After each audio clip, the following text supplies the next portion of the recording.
Swedish, so I unfortunately have to speak in English just very shortly. I want to thank very much Ricky and Pilar and everyone from Havremagasinet. They've been just wonderful. They're professionals with a heart. They're creative with intensity and devotion. And it's been an enormous pleasure and inspiration for me working here with this incredible, remarkable group of people in a very, very special building, which is indeed important for our exhibition. I will tell you just a little bit about this exhibition and some of the artists. It's Iceland. Iceland is at the core of this exhibition. I first went to Iceland in 1999 for art reasons, and I fell in love with the place, with, of course, the artists who are here. 9 artists from Iceland are here, but also with the environment, with the intensity, with the poetry, with the music of the place. And since I've gone back many times, so we wanted to make an exhibition of the North for the North, of Iceland for you here. And one thing I've also just seen, in exactly the same way it's happened with me, Iceland having such a powerful impact and energy, giving such powerful energy to others. This has also been the case with international artists, some of them. So the 7 international artists that are here come from many different countries, but they've all been deeply influenced by Iceland, by its environment, its wind, its flowing waters, its volcanoes, this most magical and also rough place.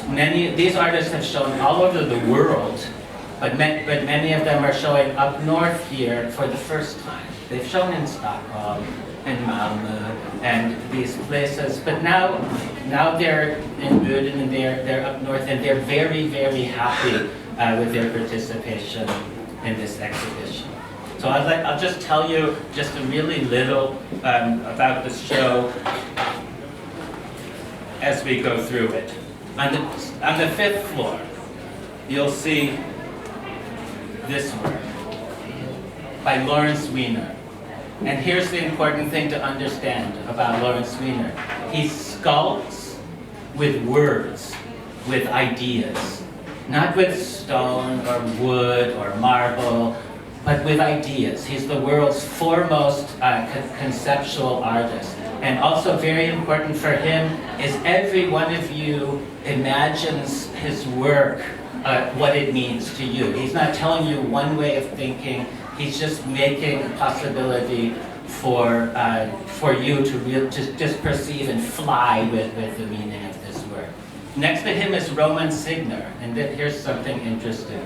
Only in the last 15 years has Roman Signer from St. Gallen, Switzerland, been understood to be one of the greatest artists of the time. For a long time he was quite poor. He wasn't invited to big shows. He didn't live in a famous art place. He lived in St. Gallen, Switzerland. The art world has caught up with this visionary sculptor who basically he's most known for making temporary sculptures. Sculptures that happen just for a few seconds and then are gone forever. But they come to you as documentation. Upstairs, and I really strongly encourage you to do this, you'll go into a video room and you'll see a really windy, rainy place in Iceland. Elemental place in Iceland. Roman Signer's there. He opens an umbrella, which is not going to help you because the rain's coming from every which way and the wind is tearing it out of your hand. He ties 2 umbrellas together and just lets them go. They tumble over one another. They fly in the air. They're 2 lovers in a really windy, wild place. They're a ballet in the air. They only last for a minute. They collapse. they're broken and gone. But for this brief, ecstatic flight, you really care for these umbrellas in the elements. Across that room, you'll see a big black work, which looks at first like a painting, but it isn't. It's by Havremagasinet, and it's made from lava chips that she collects out at the volcanoes, at Hekla in this case. And Hekla is an active volcano which may very well erupt before too long. She goes out there and she's using the most common element in Iceland, just its lava. It's beautiful, it's intense for her, and it's also a symbol of home. Havremagasinet comes here to Boden, and she's bringing her homeland with her. She's bringing elements of her homeland right here. On the 4th floor is Maria Friberg from Sweden, one of Sweden's most renowned artists, with 3 photographs from her painting series. And it would be better for her to explain exactly what she did, but she photographed people from underneath on a platform while they were moving in spreading colorful dye. They're extraordinary works. Right next to her is Ivar Valgerson, this artist. And this is a huge painting on the floor. He did it in one of the military buildings. Watercolor. Nothing could be more simple. It's just, but then he crumbles it up, like you throw away a little ball, and then it becomes a sculpture, and a rock, and flying lava from a volcano, and an indoor work has big news of the elemental outside. And that's the way that things are working here. Across the hall you'll see, and don't touch this please because it can't get any fingerprints on it, a ball by Ronnie Horn, one of America's most important sculptors and photographers. A little ball that's heavy, it's made out of steel, and it's slightly not round. And that's the way she wants it. A little off, a little twisted, a little clumsy, a little ungainly.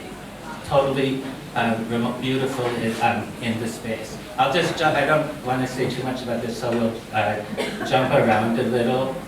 Please notice the works outside by Karen Sander. You'll see these white paintings on the outside of the building.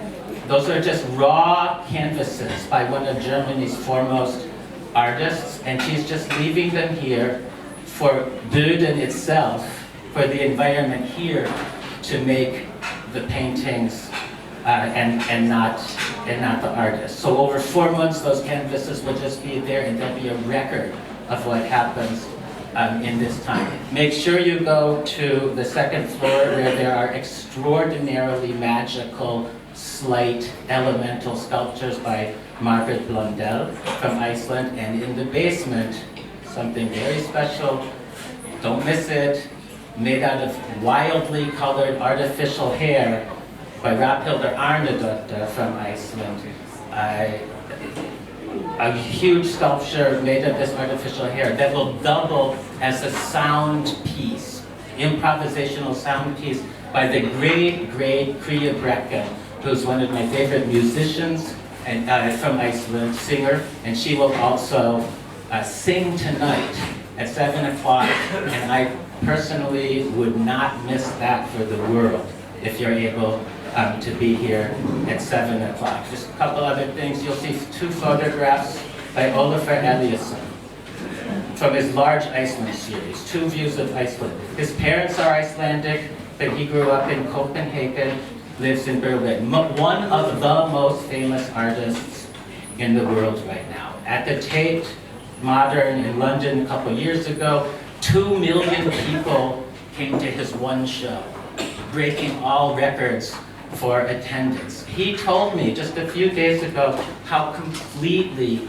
happy he is to be in this show here in Boden, because he understands that how powerful this impact of Iceland is on him and very many other artists. So no one has to be an expert to enjoy this show. I hope that you spend time with it. It's really elemental. It's not cluttered with things. And we wanted this exhibition to just so work with, flow with this very, very special building. So I'm so happy that you're here. Is Birta here? I would like, would you just say hi? I will just introduce my incredibly wonderful assistant, Boden. She'll say a couple of things. And once again, tack så mycket.